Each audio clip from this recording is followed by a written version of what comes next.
Reasons to put yourself first.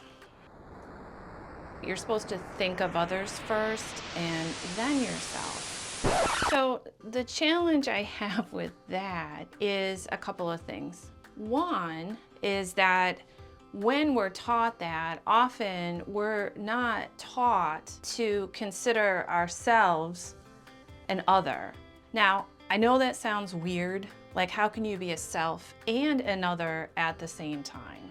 But what ends up happening often is in the midst of it, if we are not able to develop a strong sense of self, where we are included in the people who need help, who need support, then we tend to get lost.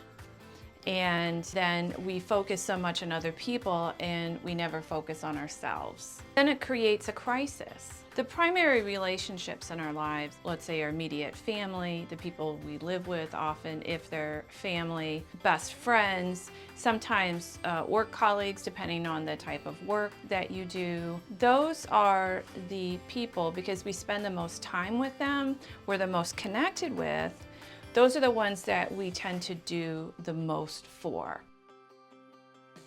The person you spend the most time with is yourself. And the people around you, including yourself, require a fair amount of attention, right? That's part of the connecting. That's part of nourishing the relationships and cultivating the relationships. We need to nourish and cultivate a relationship with ourselves.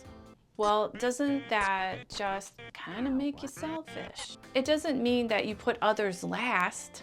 It doesn't mean that you flip-flop and suddenly the whole world is about you and you end up treating other people like you treat yourself, which for many people, talking to them, wow, if you treated other people like you treat yourself. So I would not recommend that.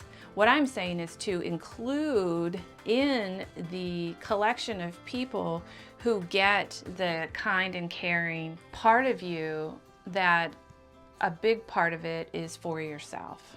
How can we go about doing that? Number one, what may help you to see yourself as another person in your life is to take a much more observational role of the things that you do, the things that you're experiencing. So observing your thoughts, observing your feelings, noticing how you react to things. The more that you can see yourself from an observational role, it will help you to see yourself as another person in your environments. I guess a way to look at it is it makes sense that those who you spent the most time with, makes sense to expend most of your energy on being available, being of assistance, helping, taking care of, being supportive, being kind, all of those things. And the person you spend the most time with is you. Yes, you do count as a person in your life. A second way to put yourself first is to observe what is your locus of control. The locus of control is the sense of whether it's internal processes or external processes have control of what's going on in our life. So if we have a strong external locus of control, then depending on what's going on in our environment, that's going to be what's dictating our life. So that's an external locus of control. And what's going on internally is not the primary factor in what's going to be going on in the person's life. An internal locus of control is that what's going on in the environment is not what is dictating what's going on in the person's life. It's what's internal. The internal motivations and drives and influences are what dictate the decisions the person makes in their life. When we don't put ourselves first, we tend to have more of an external locus of control where we are much more influenced by things in our environments, and then depending on what's going on, that's how we make our decisions and that's how things are dictated. So if we're driven by an external locus of control to manage the chaos that would be happening to us because of what's going on in the environment, then we may spend a lot of our energy trying to control the environment, to bring down the chaos, so then our own life isn't chaotic. And it can really feel like a 24/7 case of whack-a-mole, of trying to solve the problem so that the chaos in your life is to a minimum. I will tell you that's what a lot of people talk about that's going on, and it's driving them crazy and they're exhausted. And for the most part, it doesn't work if that's your primary locus of control is external. With an internal locus of control, if that's primary, then you take from yourself what are your own personal needs, what are your own personal issues, struggles, challenges, and based on that, it dictates how you spend your day. So, for example, let's say you slept terribly the night before for whatever reason. External locus of control, it wouldn't matter. External locus of control, you might not take into consideration that you're tired when you're making decisions about how to go about your day, but that you just have to push through it and you have to take care of these other people, because if you stop for a minute, the chaos is going to get worse and then you're going to feel even worse, so forget about it. With an internal locus of control, if you didn't sleep well the night before, you would take that into consideration. You would set reasonable goals for the day, given that you didn't sleep very well. A day after you didn't sleep very well the night before is not going to be as productive. You cannot go at 100%. You can go maybe 50%. You can maybe go 60%, 30%. I don't know. But given the internal state, realistically, so that you're not driving yourself crazy, pushing yourself, feeling like a failure, feeling like you can't get things done, you have to approach the day realistically that you can't do 100% of the goals that you would normally set for a day. If you're at 50%, you get 50% done. That's just realistically what you can do. And this is regardless of what's going on around you. The other people are just gonna have to wait. The other people are just gonna have to live with, this is what you're able to do for the day. They're just gonna have to live with it. And then you're gonna go through that day taking care of yourself, and then hopefully whatever was causing the trouble sleeping will resolve. Or at the very least, approaching the day that way is going to bring you a step closer to being able to sleep better that night, as opposed to completely stressing yourself out, exhausting yourself more, plus beating yourself up.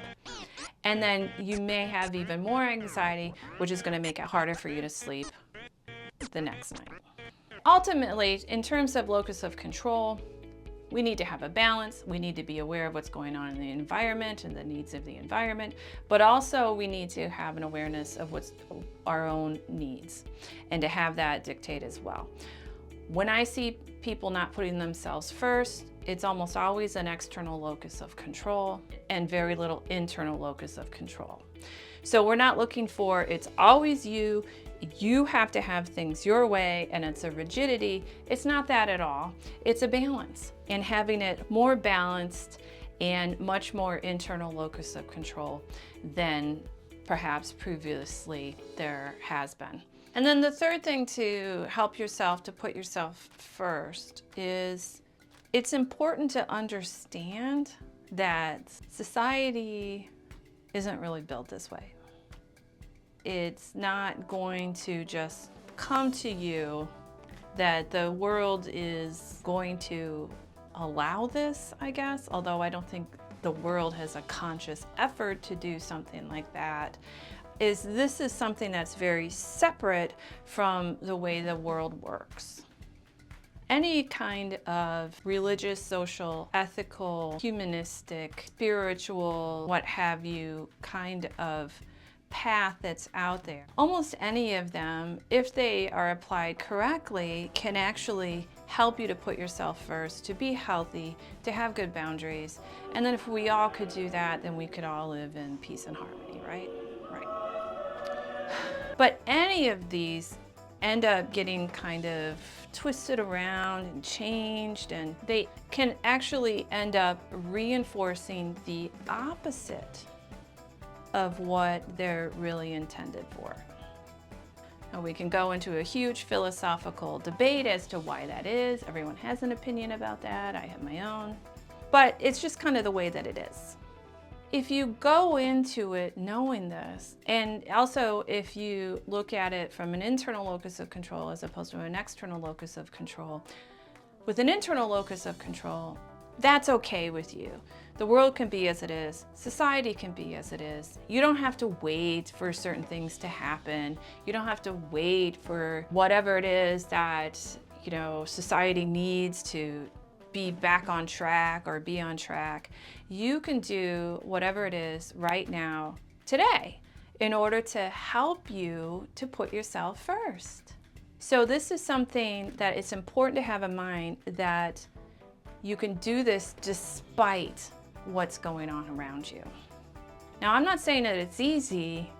It can be a real personal challenge then to go against or come up against what in your environment, what your society is. That really can be a challenge. But if you look at it as, well, that's kind of the way it is, I can do this despite that. I can do this even though those things are going on. I can put myself first. I don't have to wait for the right conditions. This goes back to the person you spend the most time with is you. You don't have to wait for the right environment. Larger choices in life, you might have to wait for the right environment. Like if you want a different job, the job has to come open. Yes, you can't just leave the job that you're at because you need money to pay for the lights and so on. But to even get yourself to the place that you feel like you can leave the job, you have to put yourself first, and you can do that. This is a state of mind. These are small changes that you can make to start to think about yourself differently, the role of yourself in your life. So what have you done today to put yourself first? If you like today's video, please let me know by hitting the like button. If you'd like to see more videos like this, please subscribe. And if you have any thoughts, reflections, or your own stories of your personal journey, please put it in the comments. I'd like to hear from you. So I care about you, you're on my mind, and you're in my heart. My name is Bethany Brunn. I'm a licensed mental health counselor, and I hope today's video helped you to get back to you. Take care of yourself, my dear, and I will see you later. You put yourself first, the world will collapse if we're all selfish. Who's gonna do the work? Because no one likes to work and not give a crap about other people. What I'm talking about is just making room for yourself. So keep it going. Okay. Every little thing counts. All right, that's it. I gotta go. Bye.